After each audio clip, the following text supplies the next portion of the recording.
Hey everybody, welcome to Raising Vibrations. So I'm very excited for this video. I can't wait to just drop into a state of streaming of my ideas, thoughts, and perspectives with you today. I've been seeing this transit or these transits for some time, and I've really been spending a time kind of reflecting on and noticing and connecting with my intuition around what I perceive and see. And so what I want to do today is just kind of drop into that space and share with you the stream of consciousness that I have associated with these transits that are currently activated at the moment. So this has to do with Venus transiting the South Node in Libra, squaring Pluto. This has to do with Jupiter squaring Pluto in Taurus, and it has to do with Uranus, okay?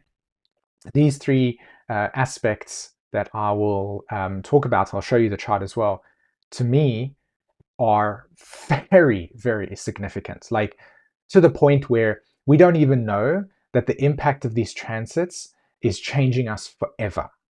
Like these transits are going to shape or are pushing energy within the collective energetic field and psyche, and it's driving incredible amounts of change within our psyches. I don't believe that we fully will be able to comprehend and feel and see the nature of these changes occurring right now because they're happening right at a more deeper metaphysical level. We do see it on the surface in terms of the current war that's taking place with Israel or the emotional unprocessed dynamics that are taking place between Israel and Hamas and the Middle East. I mean, there are other places that this is happening as well. There are many, many examples of these themes present in the collective. That's just the one that's most salient because of mainstream media. So that's what I mean when I say that there are massive changes taking place. They're changing us forever. And this is a very significant period of time when it comes to astrological aspects being made, right? Transits that are taking place. There's always transits that are very powerful. There's always transits that are accelerating us. We are living in an accelerated time where so much flux and change is occurring. So in the sort of myriad of powerful transits, I would say that this one is important, or these are important.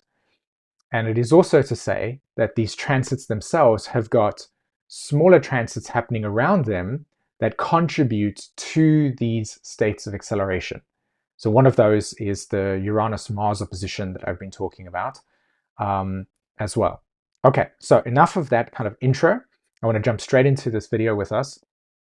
And the question that I want to answer is, why do I think that this is significant? Like, why out of all of the other transits do I decide to say, hey, this one's important? And the reason why this is the case from my point of view is because of the fact that these transits themselves have to do with society and the way that we as human beings develop, exist within, and define ourselves through the context of society and culture. Okay? So we live within different cultures. These cultures, when we broaden them like this, become containers for us to exist within. And we all participate in a shared sort of ideal about what the culture represents. Parts of our memory and identity is associated with the culture. And also, when we are existing within culture, we have our values, we have the laws that exist within them. And at a larger scale, this is a civilization that we partake in, right? We're part of that. So that's clear. The planets at the moment that are activated have to do with the way that these societies, cultures, ideologies, the way that we are shaped and defined as an identity through these cultures is what is being affected. Okay, so Jupiter, Saturn, I didn't mention, but Saturn in Pisces is part of this process. But Pluto squaring the nodes is a big deal, and Uranus is also a big deal. And I have a diagram for us to break that I want to show you that how it breaks it down, so I can show you how that works. But let's go to the astrology chart first and see what the map looks like, and then I'm going to switch to the other image to help us kind of deeply conceptualize what I'm talking about here, okay? So let's take a look at the chart first. So here we have in the red little circle, Pluto, okay? And Pluto sits there 28 degrees of Capricorn. So to me, when I see that planet in that sign, what I immediately will bring about is the context or container or definitions or boundaries, rules, regulations that a society establishes in order for it to function, to hold it together. Okay, so essentially the structure of a civilization or a society or a culture.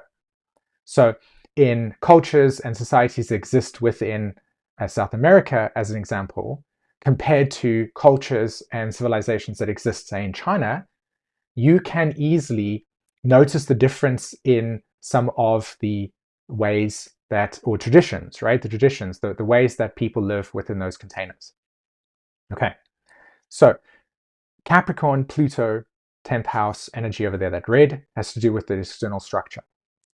Now, in the astrology chart, you can see there's a red line that goes all the way from Pluto to the south node in Libra, with Venus there. And Venus is sitting right on top of that south node. It's the blue dot that I have on the screen, okay? So that's the blue dot. And in evolutionary astrology, when you see a planet on top of a south node symbol, first thing you need to decide, is this planet ahead of the south node or behind the south node?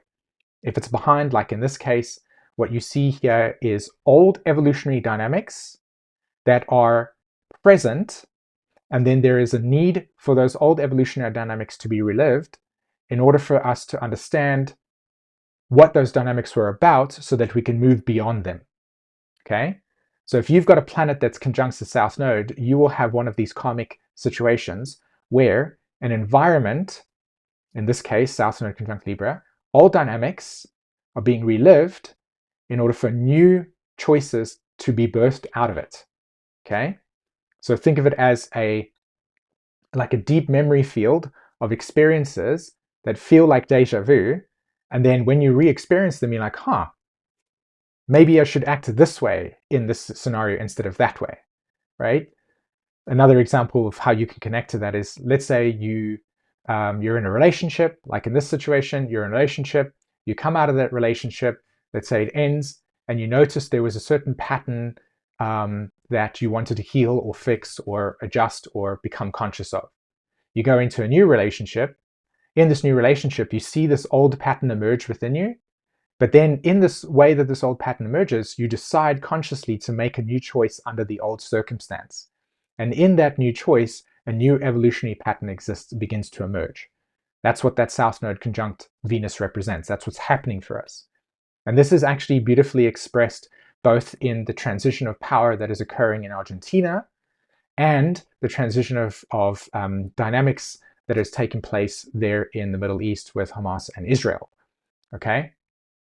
Because you have old dynamics that are present with us in the collective field right now, but we are re-engaging in them in different ways, okay? Now, because Pluto is involved, the relationship between Pluto and this old dynamic pattern that's trying to be resolved is very much conditioned by deep emotional turbulence, okay? How the structure has existed before is being exposed, and then that exposure is then bringing us to question whether or not these old dynamics need to be readjusted or not. So if you go and follow the thread of what is happening in Argentina in terms of a new governmental structure, the narrative is we're changing the way that the structures exist because in the past they have led us to this issue, and this issue is not working for us anymore, so therefore we must change the old choices that we've made where the structure has taken place, and we are bringing something fresh and new, as an example, right? That's just a very basic broad stroke version, but that is how that south node is taking place. Okay, so now you have the yellow little button right at the bottom of the screen. You see Jupiter, Uranus, okay? Now, the Jupiter piece in Taurus is very unique in the sense that you need to see it through the lens of self-preservation or preservation.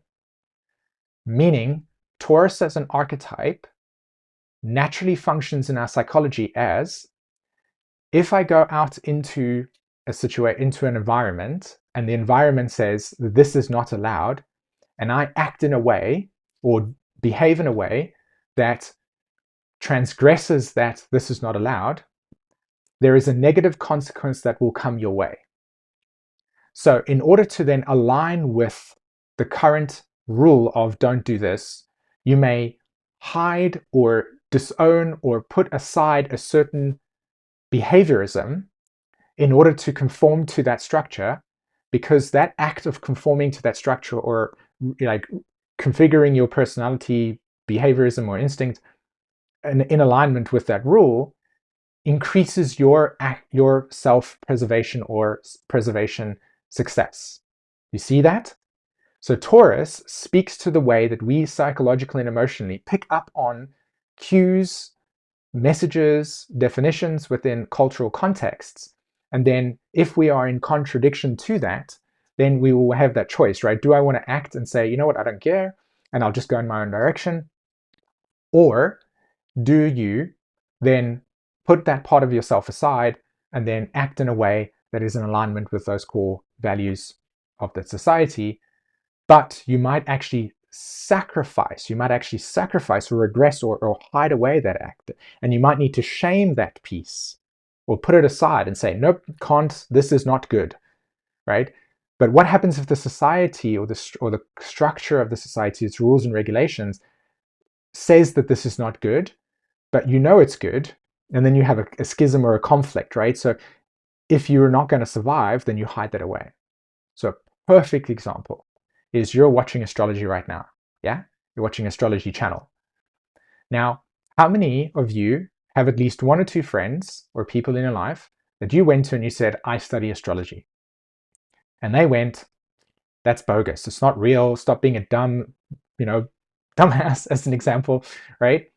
What will happen here is that you have a choice. You can say, I don't care what you think, it's real for me. Or you can say, maybe I shouldn't tell this person that I do this. That, what you just did right now, that oscillation between that decision making, is a Taurus function. You either preserve your own internal landscape by shaming it and saying, yeah, no, I don't do that. I couldn't bear to do that, and you hide it away. Or you're openly like, hey, this is who I am. That's why Uranus through Taurus has been liberating the collective around what was taboo in the past, right? So what was taboo in the past was, oh, you study astrology, you're crazy.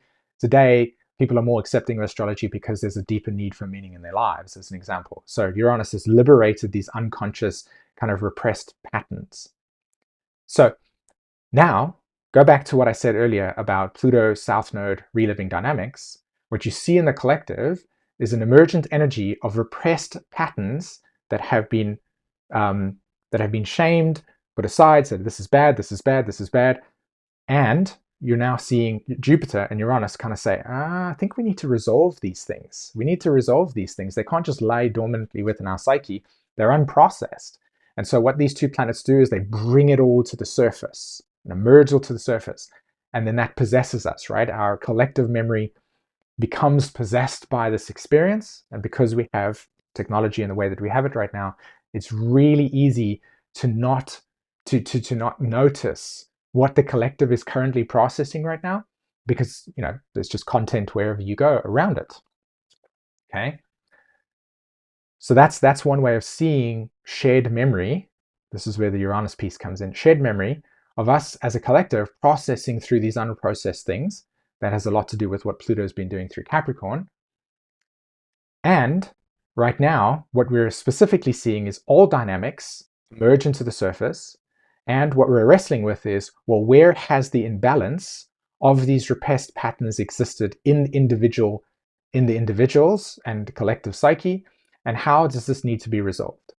So in the example of the Argentinian politician that's come into power as an example, the collective has said, we don't want to live like this high inflation anymore. This 20-year cycle of deep repression is no longer serving us. And so what that's done is all of that suppression over those 20 years has now come to a point where Uranus and Jupiter said, no longer can we live with this economic structure anymore. And so here's a person that comes into play and says, hey, I'm going to liberate you. And the collective says, oh, we'll project all of our unprocessed things onto that person, and then he becomes the face of change, as an example. And that is how the collective will take what is underneath the surface, projected onto an image that holds the need for this to be processed, and it's held there. That's what's happening. That's what happens to us, right? That's how our memory kind of gets resolved. Another simple example is you can simply take, let's say there's a conflict between yourself and your friend or a family member, and you have to come into a shared experience, right? Like Thanksgiving as an example.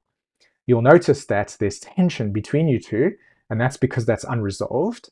And that tension will stay there until a transit or a planet will come up and erupt it to the surface, and that will create a necessary clash where these two patterns need to be embodied in the moment, and then you try to resolve it if it can be resolved, right? That's where these dilemmas take place, right? The conflict that's happening in the Middle East is very nuanced, very complicated, and it has a tremendous amount of history to it. So it's not something that gets resolved in a day, as an example, but it is definitely at the present with us right now, and very much illustrating that South Node in Libra, because there's two sides, right? And it kind of splits people into two sides. Which one do I choose? Which one's right? If I lean this way, I could project it that way. All these types of things. Either way, the main focus or point here that I'm trying to put across is that these planetary systems are speaking to where these themes of repression, Uranus, Jupiter, and South Node, Libra stuff, where imbalance, two sides have been taking place, and it also has to do with the past. So if you think about it, yeah, it has to do with the past, and then Pluto coming in and saying, hey, we have to change the way that these patterns have been existing in the past, and I'm going to bring this emotional turbulence to the surface, and there has to be a new direction. Okay, so that's quite a lot. I'm sorry if I spoke too fast there, but I hope that you've been following that kind of patterning. I want to now go into the second image that I have for us, which I'm going to go here. So this is the chart from a 2D point of view. I've communicated what the symbols represent through my voice, but I want to take this image here and I want to show you how this exists in a 3-dimensional, 4-dimensional way. Okay, so first things first, you'll notice on the screen that there is an image of a civilization or a city that's on the surface. And then as we go beneath the layering of consciousness into the subconscious, you notice how there's the civilization as its memory field crystallized, right? It's the same pattern, but just underneath the surface. So you can see this as the conscious day personality structure of the civilization that everybody interacts with, and then the deep memory field of its history. Yeah? So Pluto right at the bottom, and that's where you see that little ship that's navigating there. Well, that's us right now, right? We're navigating this Plutonian story, and we're really at the bottom of what has shaped the society. So if you think about it from the perspective of the Argentinian sort of presidential change and shift, if you see what's happening there, people have lived with tremendous amount of inflation for a very, very long time under a certain political power structure. And this has become collective memory, yeah? That's the Pluto at the bottom. Pluto now activates this deep memory field, brings it to the surface, and what you see in terms of daylight media and where the light is you see a change and a shift in power, okay? So that's what I'm talking about here, right? Pluto representing the deep memory field, along with Uranus speaking to the way that we actually have memory, long-term memory. You'll notice there's the Chiron symbol over there. And Chiron's very important here because it exists between the layering of this top of the city and the bottom of the unconscious. I'll get into that at a different video.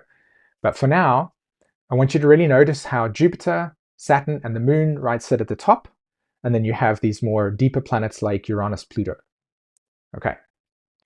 So Jupiter, Saturn, Moon, the top of the civilization, the belief structures, the way that we have defined our maps of meaning as a society, and the generalized ideologies and perspectives that are taken within a society. And then you have Saturn that here's the state, here's the rules, here's the regulations, here's the boundaries that have been defined by this organization. And then you have the Moon, which represents the people's or everybody's individual memory and interaction and emotional feelings related to these structures and these beliefs that exist within a civilization or a society, okay? So Jupiter represents the societal dynamics, Saturn represents the structuring of those dynamics and upholds those maps of meaning, and the moon correlates to the way that each person in that civilization interacts with those maps of meaning and the definitions that have been created by the society. So if we have Jupiter in Taurus, what we have now, and this is why I'm saying everything is changing and it will begin to change, is that over the next 3 to 4 years, you're going to see the significance of Pluto ending Capricorn, squaring Jupiter at the moment, in a very big way. Because what is happening is we are progressively becoming more and more associated with the way that things like technology is changing what is possible and what it means to be human. Okay? The way that we have lived as a society, as cultures, and our belief systems at one point very much held us together.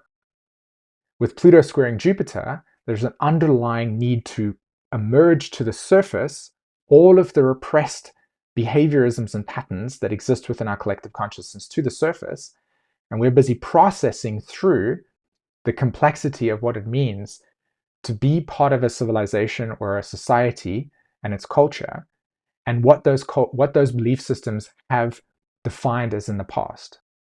In other words, these transits are radically accelerating our ability and our capacity to develop new maps of meaning, new ways of shaping the world, and technology is deeply impacting the way that this is going to exist. And so recently, I don't know if you've noticed, but recently there's been this whole drama that's been taking place with OpenAI and the main CEO and everything. And a big part of that process, when you read into it, a big part of the process is these hidden choices and patterns, these hidden behaviorisms, these hidden elements that have been erupting to the surface. And a big part of it is becoming aware that there is the capacity for AGI, right? Okay. We're talking about conscious, automatic, autonomous beings, and how that is going to then shape and change the landscape of how we as human beings have seen our purpose and meaning within the context of a society. That's one piece of it, but what I'm talking about here is not so much the focusing of the invention of AI or whatever, or AGI and that stuff, but more in the sense of how things rapidly change when new patterns emerge within our consciousness that reshapes the social agreement that is existing between us as human beings and everybody else, and also the belief structures and the structure itself as civilization, as a civilization or a culture. And so because of the onset of more and more technology being integrated into our lives, things that once had value and meaning now become redundant. And this redundancy leads and creates patterns with, like, it ripples. And the way that you can see this physically in your life is if you go and hang out with people, particularly family members or people that are close to you, and notice the types of conversations that are being had. Oh my gosh, this inflation is taking this, or oh my gosh, this conflict that's taking place between, in Israel and the Middle East, as an example, the conflict that's still taking place between Ukraine and Russia, as an example, the change in government that's happening. We're aware of this constant flux of everything changing underneath our feet constantly. And part of this process is to do with the way that our maps of meaning and the way that we interact with each other and define ourselves in the context of a civilization and society is so rapidly unstable. Okay, it's rapidly changing, and that instability is forming us to not know what is feeling secure within our feet, right, underneath ourselves. And things are rapidly changing in ways where what was once this is how you do it, is now becoming redundant. And progressively, these patterns will start to become sort of integrated within our consciousness or in our way of being, that in 10 years from now or 5 years from now, we'll look back at this moment and we'll say, wow, I don't even use this anymore. Well, that has no relevancy. And these transits right now, what is changing for us, what is changing forever for us, is the way that we as human beings come into contact of meaning. right? What is meaning for us now? What is meaning to you? For such a long time, we have had an XY axis that has allowed us to say, okay, well, at the age of 18, go get a job because you can do this. And then you get to that and you map out your life and then you go and live that arc. Now, there isn't a collectively shared arc that says, do this, plus this, get that, and then you will succeed. That kind of social status game, the way that what is defined as important and valuable is so unpredictable, that changes so rapidly all the time, that it's so difficult to actually kind of map into reality and say, this is the trajectory.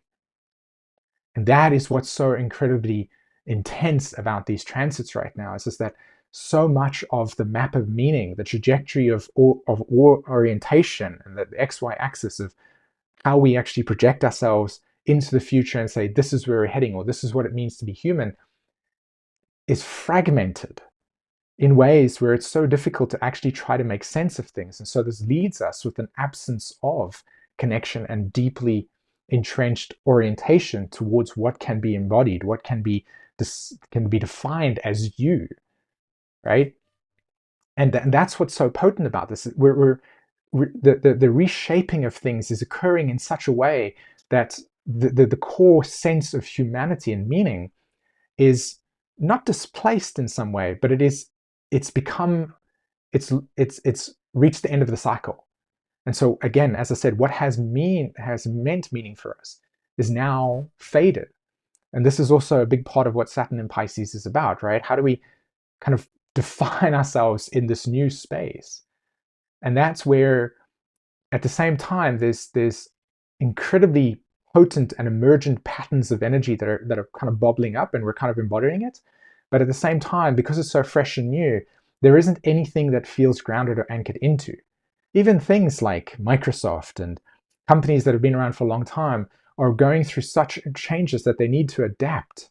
And this adaptation process is probably where you can see it the most, right? Because they're kind of lead into a direction and say, okay, well, we've got to do this. But technically, I don't actually think that they know exactly what's going on. They're just kind of trying to predict markets, like trends in the world.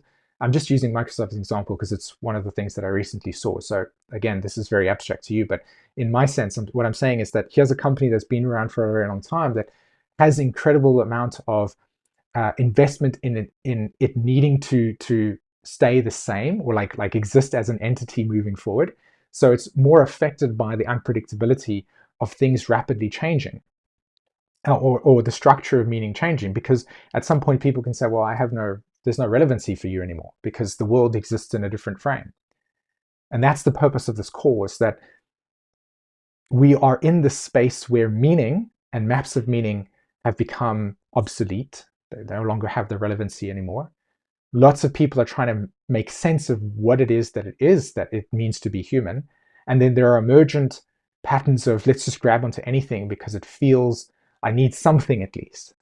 And oftentimes we probably feel like we're drowning in lostness. And to be fair, we're actually at a place where there is just psychic drift at the moment. I think when Saturn enters Aries, when Neptune enters Aries, a new emergent pattern of direction will start to actually take place for us, and it will feel very different to the times that we're in right now. But I'm going to end off with this over here and say, these transits are taking us in places that we don't know, and things are absolutely going to be changing, and the entire cultural landscape and definitions and rules and regulations are up for grabs at the moment. And that's why you're seeing so many different power grabs existing, because there are so many open spaces for the projection of needs power to exist within, to be the first, so that, like for instance, Facebook as an example, brought social media together, right? But then if you took, say, for instance, another company that wanted to do the same as it, like mimic it, they would also be in a power grab to try and get ahead, to be the first, so that in 30 years or 50 years from now, the company that won the race of getting there first is now, right? This is the moment where it's like, okay, if I grab that AI thing first, then I'll be remembered in 30, 50 years from now as the company that started it. And that is what is also sort of present right now, is where you're seeing this Pluto square the nodes dynamic take place, where the collective is moving through this, I want to be first, North Node in Aries, and I want to be first in the area where things are developing, But the news is things are still in a state of flux, that even if there was an attempt to try and grab and say, this is where I plant the flag, Neptune, Pluto can come along and just kind of, just pull it underneath, because we're not in a stage right now where things are defined. We're in a stage of things that are sort of being dismantled for a Neptune, Saturn transiting Aries to actually bring a new era into ourselves. Okay. Cool, I'm going to end there. Thanks very much for listening, guys. I really appreciate it. Share with me in the comments what you thought of this video. Share in the comments what you think in terms of what I've been talking about here. And I really hope that you enjoyed this. Give a thumbs up to the video. And also, if you want to share it with other people, go ahead and do that if you found value. Take care, everybody.